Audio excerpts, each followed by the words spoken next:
That's better. What's going on? Dean and Jen Happy Gross with Wednesday Game here. night. Happy Wednesday, 8:44. Quick break from the game. We'll be quick. Maybe you have it on in the background right now. That's cool. But we thought we'd chat a little bit about the fountain of youth hormone. I mean, everyone wants to know about the hormone that's widely considered the fountain of youth. And Well, not just the hormone, but how to stay youthful. So this is definitely one key piece of yeah, staying well, youthful. I mean, this is you naturally produce this. So, I'd have to say this particular hormone has had a lot of pub, really the last 20 years, more so than that, but definitely, I've been a resident here in Florida for almost 20 years, and it's been pretty much at the forefront from the whole thing. I don't know if it's because I live in Florida and, there's a lot of youth here or not, but if you think of all the publicity human growth hormone has received, both in elderly population, but also like in the athletic endeavors, the athletic arena.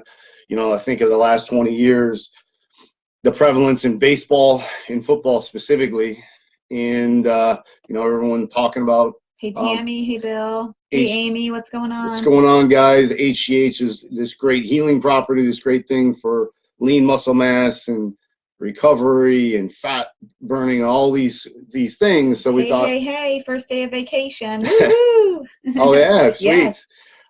So we thought we'd talk about that. I mean, obviously some of those advantages that have been proven to be a fact. Hey, but Bill. also, Happy Wednesday.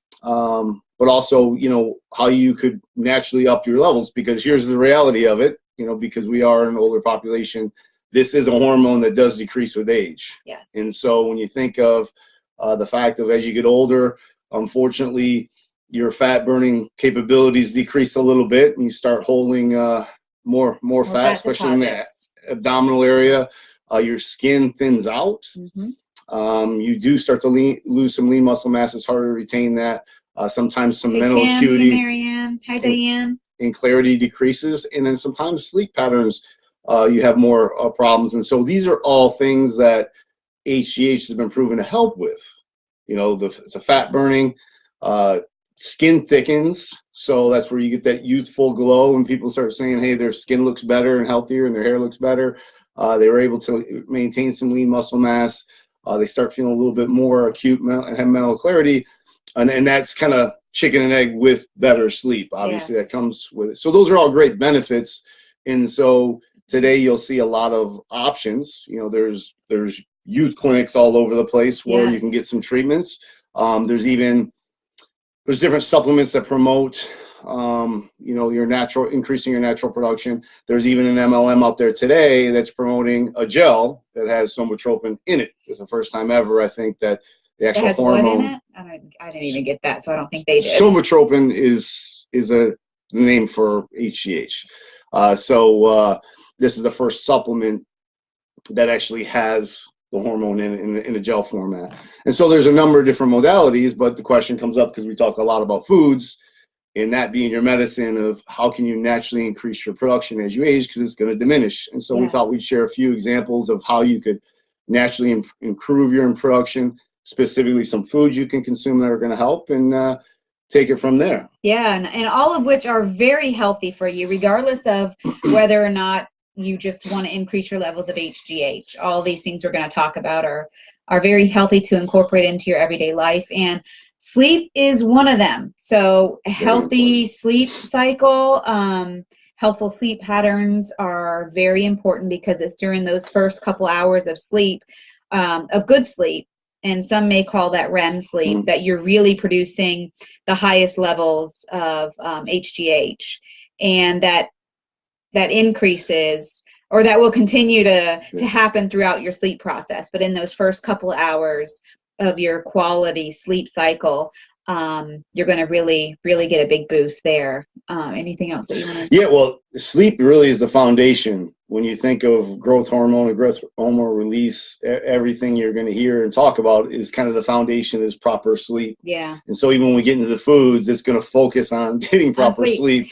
So you can't emphasize the importance of getting good quality sleep. Yeah, and actually, if you think about it, when you have children or when you're younger, a lot of their growth cycle happens during sleep. So Big time, teenagers, newborns, they sleep the longest. On average, I think it's like 15 to 18 hours of sleep in a day. And then that kind of dwindles down. And even as children, they're getting high quality sleep. I think it's, and don't quote me on this because I haven't looked at it lately, but it's like 10 to 14 hours a night for children. And then as teenagers, they're still really high in that range as well for needed sleep because they're growing through that process. And if any of you have children out there, you know that it's very common for children to wake up with growing pains in their legs. That's a normal process because during sleep we're growing. So it only makes sense that that hormone, the HGH hormone, is being released during that time period. So we definitely need ample sleep. And we've talked about it a lot, that sleep is a form of nutrition that everybody needs for quality overall health, for good quality health. So we recommend that everyone get at least 7 to 9 hours, 7 to 10 hours a night. The average American needs roughly 6 to 10 is that range. Some may need less, some may need a little bit more, but that's on average.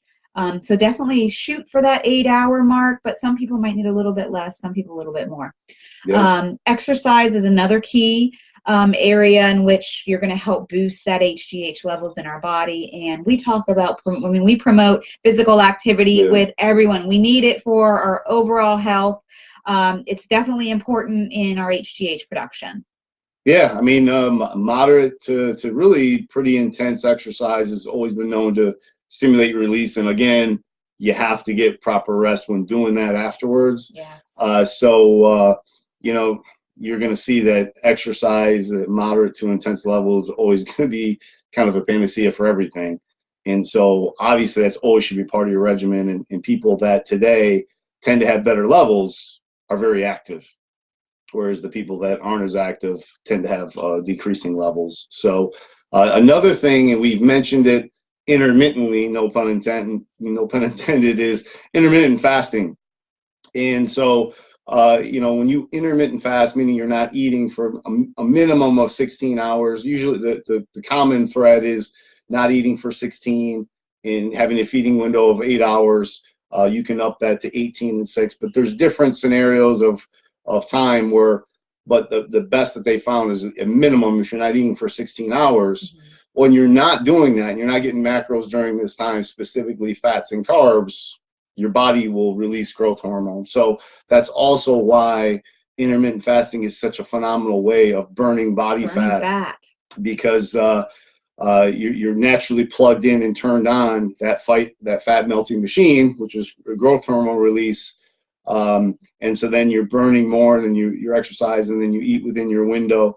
So intermittent fasting has always been a great way to burn some body fat, and this is one of the main reasons why, is that it's a natural way of plugging in and stimulating your growth hormone release. So then let's talk about some food. Let's talk about the foods next, because intermittent fasting is great. We do it. It's definitely a great fat burning mechanism, but also very important for the reason that it burns fat is because we're boosting HGH, right? So hey Michelle, happy Wednesday.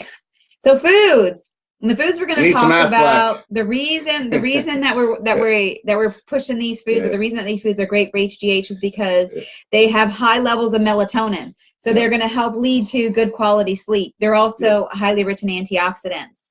And some of those top ones are, we've talked about these before when we were talking about healthy sleep. Kiwi fruit. Kiwi fruit is the highest, it has the highest natural content of melatonin. So if you do have problems sleeping, incorporate 1 to 2 kiwi fruit a couple hours before bedtime. And that will give you that melatonin boost that you need to help you fall asleep and stay asleep in a natural way. There's also goji berries. And you can get those, and that's another high melatonin and highly rich in antioxidants. So great for sleep and great for boosting those HGH levels. What's up, Jeannie? We've got cherries, very high in antioxidants, high in melatonin. And great for delayed onset muscle soreness too, since you're working out so hard. Yes, Yeah. yes. So very, very good to incorporate that. Pineapples, oranges, bananas. Bill, we will do that. That's a good idea. We can put these on the page. Thank you. Yes, yes, for sure. And then we'll also post them in this video, but we'll load this video on our page and post that list. Yep. So we talked about kiwi, goji berries, cherries, pineapples. Michelle, why am I not surprised by that, by the way? We could talk about that. Pineapple, oranges, bananas, and last but not least, walnuts. Yes. Yeah, walnuts. So you see the theme there. We talked from the onset that sleep and release of melatonin and having more melatonin helps for a better sleep. And so if you notice with these particular fruits, they're all high in those two things, melatonin production and antioxidants, which antioxidants going to help you. Again, that's kind of the universal thing for everything. But walnuts also is high in arginine, which is an essential amino acid that, so the other big food group are all your proteins, because your amino acid profiles also release human growth hormone. So yes, Jeannie, eating kiwi now would be great to help with the sleep process tonight. Yeah, yep. And so so your protein class, again, we don't highlight some of the, we have a vegan diet, so we don't highlight all the meats and the dairies, but they do will stimulate release. You're just going to have to deal with maybe some of the other counter effects if you're going to consume dairy specifically and some of the meats. But protein classes is also a very big way of releasing, because amino acids are the foundation of that. So all those supplements you're going to see, they have a amino acid foundation. Like I said, arginine being one of the main ones that we've talked about, that one before, being a vasodilator. Hi, Dania. So those foods there will definitely are all good for you. They're all high in antioxidants. They'll help with melatonin. Hey, John, what's up? If you do that, you eat these type of things, you exercise really well, you make sure you have a good sleep schedule. Yes. And well rested. I mean, she made our room even darker, which is a good tip to help. We can use another tip another time of getting a good sleep environment.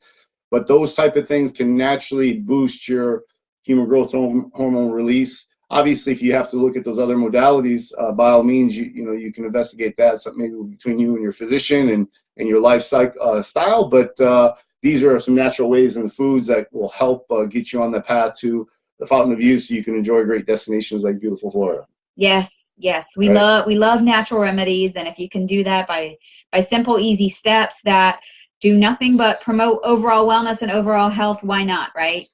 Yes, yes. She wished they delivered. Who? Delivered some of these foods?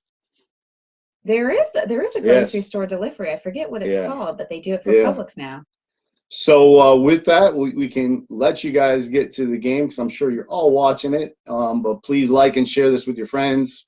Bill, great feedback. We can make sure some of those foods are posted. And connect with us on growthandimprovement.com. Yes, if you're not on our newsletter, hop on. We share tips such as this and other helpful tips. It's gainhottips.com. And if you think this video will help you, or if you think it'll help others, please like, comment, and share. That's a big help for us, because you're helping us just share this message with others. So, and spread the message of living a healthful, vibrant life, which is what we want to share. Yes. So share, definitely share. Thanks for the love. And you guys have a great rest of your Thursday night. John says he's watching hockey, so enjoy your hockey. Expansion team in the finals. It's quite a story. So. And thanks for hopping on, Bill. We appreciate it. Thanks, Michelle, and everyone else that was able to hop on. Hey, Karen, Queen of Dallas. We're just hopping off now.